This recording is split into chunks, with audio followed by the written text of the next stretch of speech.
Everybody say, good Tavach. I want to share with the Eilim a very quick story.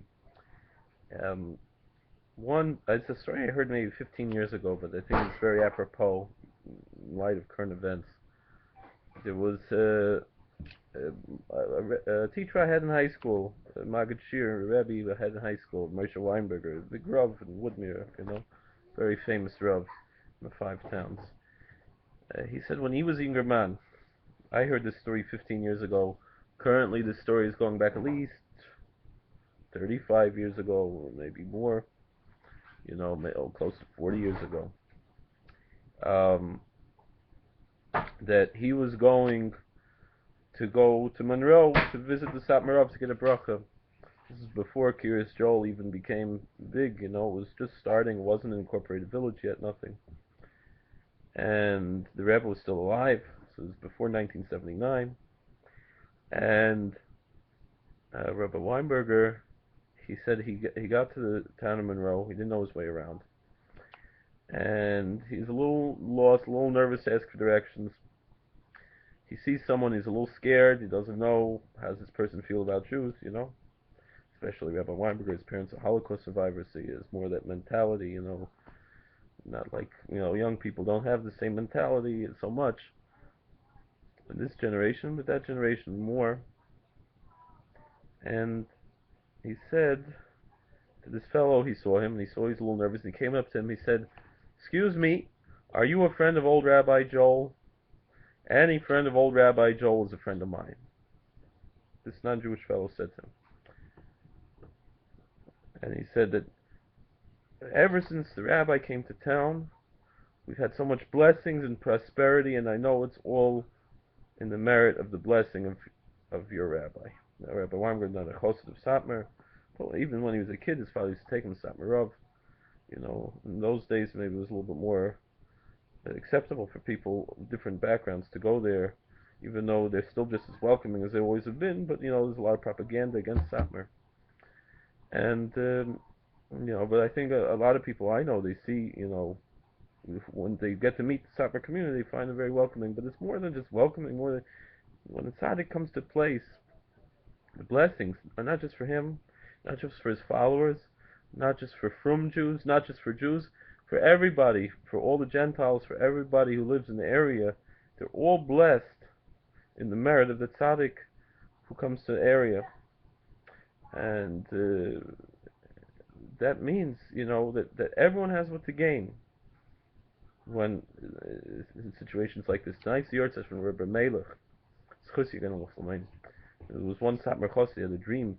He saw the Satmar Rov after his nifter, his heichel in Shemayim, his palace in heaven, was right next to the Rebbe Reb Elimelech. He knew such a thing. And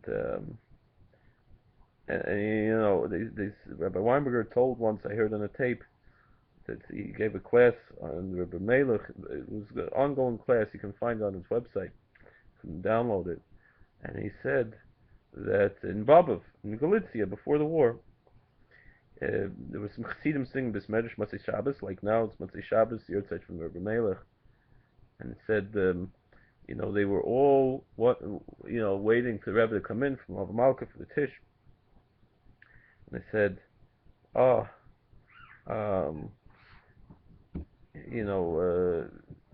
maybe they didn't realize the Rebbe walked in already, and he overheard them saying maybe the Rebbe is going to tell a story, Bobov Rav, and tell a story from the Rebbe Melech in Lizhensk, from Rebbe Melech.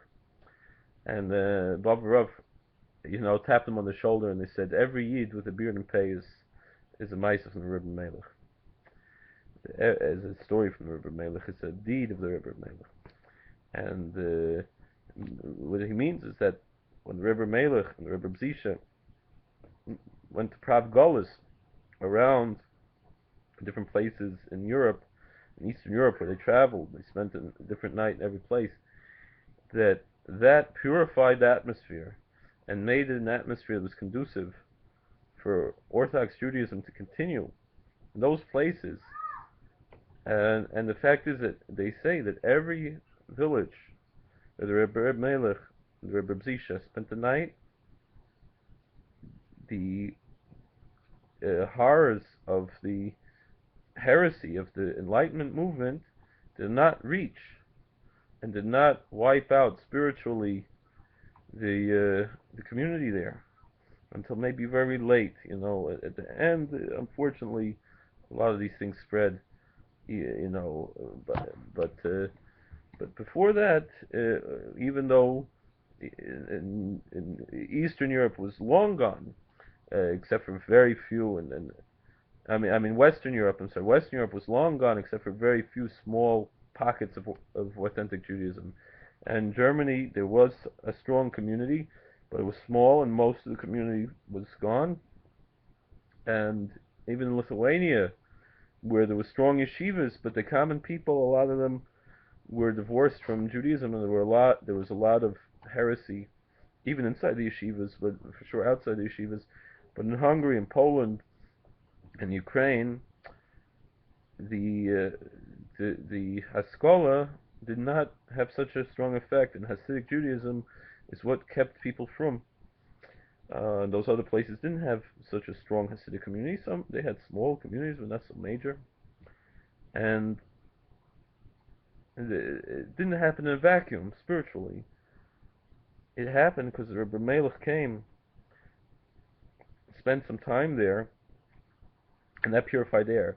And that blessing is not just for Chassidim, it's not just for Orthodox Jews, it's not just for Jews in general, it's for everybody, for the whole world, for Jew, Gentile, everybody is blessed, even the animals, even the plants, even the inanimate objects, they all get blessed by God in the merit of being lifted up, that the tzaddik is using it to serve God.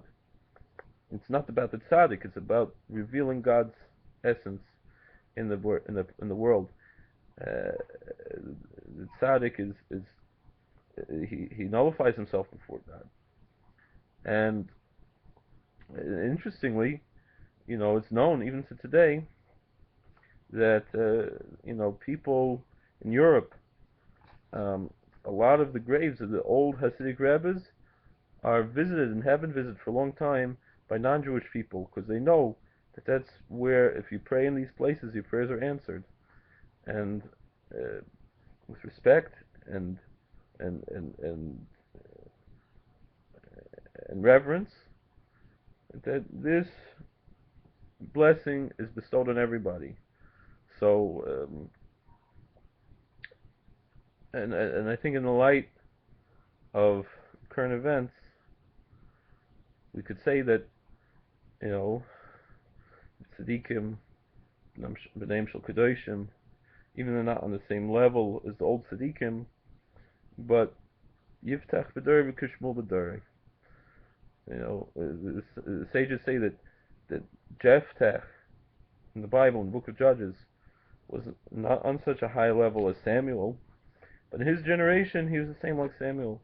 And we have rabbis and tzaddikim coming in new places, lifting up the sparks of holiness that is going to lead to bring Mashiach, and spreading the light.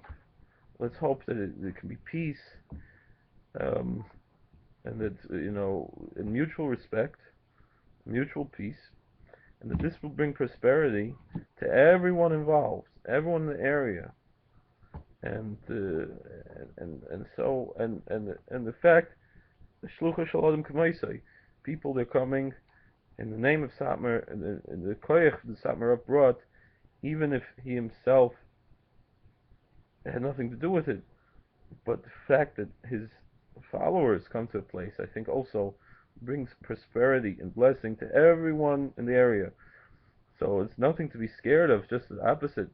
It says in the Talmud that if the Gentiles who destroyed the temple knew what benefit it brought to the whole world, we're learning now Sukkah, and the Gemara Sukkah, it says that all the 70 nations were blessed because of the 70 bulls that were offered in the temple on Sukkot.